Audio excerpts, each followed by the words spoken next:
The time of me recording this video, we are 4 hours away from taking on the Boston Celtics. To me, this is the biggest game of the season. We get to see Boston against New York with OG Anunoby. The Knicks are 17-3 when OG plays, when he's in the lineup, which is just absolutely crazy to think about. The Knicks have Jalen Brunson, who's playing some of the top 5 best basketball in the entire association. There are 2 players in the NBA with 10 plus 40-point games this season.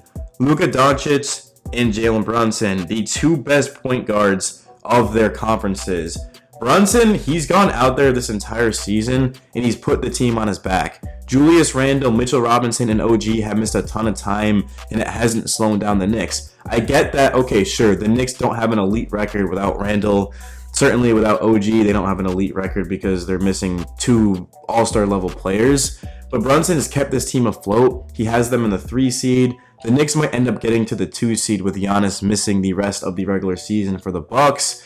Currently, if I had to put money on it, I believe it's going to be Philadelphia against New York in the first round. And don't get me wrong, that is not an ideal first round matchup. Joel Embiid probably would have won MVP this season if he didn't get injured.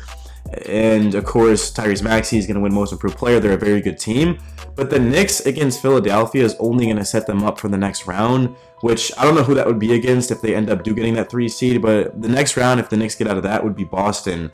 This could be one of the best playoff runs the NBA has ever seen with Jalen Brunson. Similar to Allen Iverson, of course, back in 2001 when he led the Sixers to the finals and dropped that 50-point game against the Lakers with Shaq and Kobe. Now, I understand that there isn't a team in the NBA like that Lakers team. I mean, it was unreal.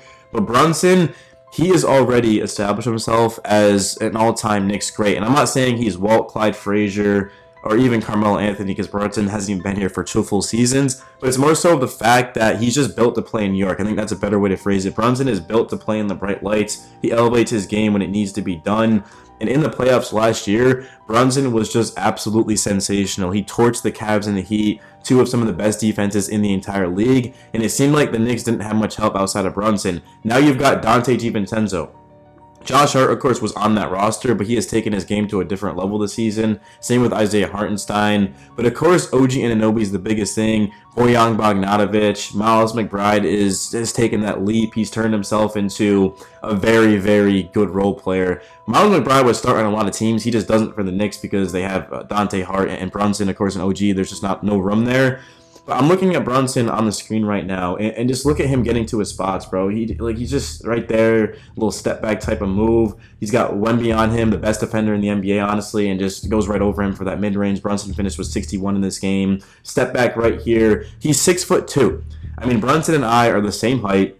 Brunson is pure skill. He's not the most athletic guy. He's not the strongest, the quickest, but just him being able to get to his spots, there's just no one better in the NBA right now than Brunson. He's on a different level. He's playing just like Luka, just like Shea, just like Giannis. He's that good. And of course, Brunson's going to get an extension, not next season, but after that, this dude's going to be getting, I wouldn't even be surprised if it's anywhere close to $300 million because it's well deserved.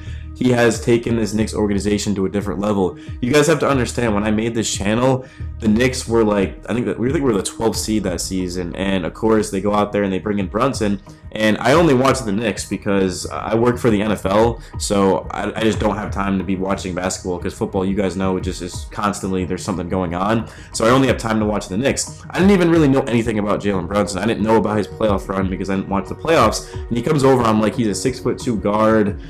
He played with Luka. I was thinking, well, Luka elevated his game, and then Brunson comes to the Knicks, and all of a sudden, here's a guy who has as much skill as I've seen somebody wearing, of course, orange and white and blue. I mean, Brunson has incredible footwork. He's efficient. He's a good passer. He plays defense. He's an above-average defender. He likes to draw charges, and he's just built for New York, man. He's clutch. He's fearless. He's resilient, and I'm definitely happy to have him on the team. But outside of that, I do want to look a little bit more about the playoff picture because it has me excited thinking about it. So the Knicks play the Celtics tonight. That game's in 4 hours. And then they play the Nets, and then they play the Bulls. The standings right now, the Knicks are a half a game ahead of the Cavs. Of course, the 3 seed, the Cavs are the 4 seed, and then the Magic are a game and a half from the 3 seed from the Knicks. So if you look at the Cavs schedule, which we're going to do right now, Cavs schedule ESPN. We're not really going to focus on the Magic because I find it hard to believe that the Knicks are not going to. I'm not going to say not beat the Bulls and the Nets because, I mean, it's the NBA. Like, anything can happen. But I feel like the Knicks will win 2 of these next 3 games. Maybe they beat Boston, they lose to Chicago, and they beat the Nets. I mean, that could happen. I would definitely take that. If the Knicks win 2 of their next 3 games, they're absolutely more than likely going to finish as a 3 seed. But the Cavs, their next games are against the Pacers and the Hornets. So if they win both of those games, which I think they will, the Knicks just have to win 2 of their next 3, and they'll be in a good situation. And then, of course, you've got the Bucks who play against the Thunder and the Magic. To me, I'm rooting for the Bucks to lose their next 2 games. I mean, of course, like, why would we root for Orlando? I mean, it wouldn't really make any sense. So, I want the Bucks to lose their next 2 games, and then I want the Cavs. I don't really care if they win their next 2 games, and then the Knicks to win their next 3 games. Because at that point, the Knicks would be, let's put it this way. So, it would be 14 and a half. So the Knicks, they win 14 and a half, then it would be 14. And yeah, they're going to have to win that because the Bucks have the tiebreaker over us. I think it was 3-2, I want to say at the top of my head. So if the Knicks win their next 3 games, then they're going to be the 2 seed, assuming the Bucks lose their next 2 games. But again, you can't really go out there and rely on a team to lose. You just have to win.